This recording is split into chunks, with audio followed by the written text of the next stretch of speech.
Okay, this is going to be about bees, how they pollinate things. Okay, so bees feed on nectar for energy and pollen for the protein.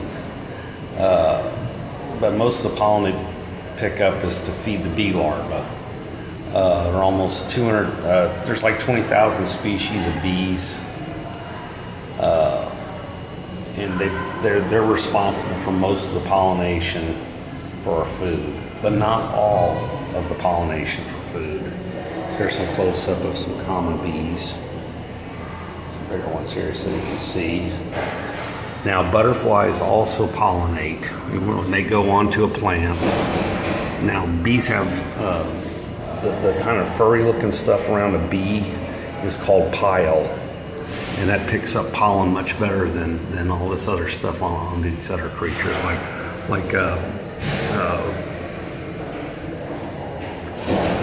butterflies pollinate, moths pollinate, wasps do, beetles do, and just a lot of insects do. Actually, birds actually pollinate also. If you've got a Here's an example of a white-tailed dove as a pollinator. The Chinese did an experiment back in the 70s, and it required 40 people a day working to pollinate as much as one beehive. Now, so there's a thing called bee colony collapse syndrome, which a syndrome is several things can cause a syndrome.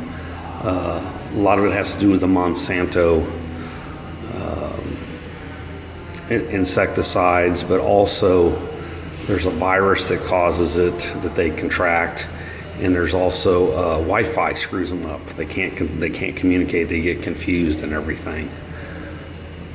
And here's some other common pollinators. So flies pollinate also, birds, beetles, moths, bats, butterflies, bees, and wasps. Wasps have a problem because their bodies are a lot narrow and they don't have the pile around them that holds onto the pollen good. But the bees can make a comeback pretty fast. And if bees totally went away, we would still have pollination.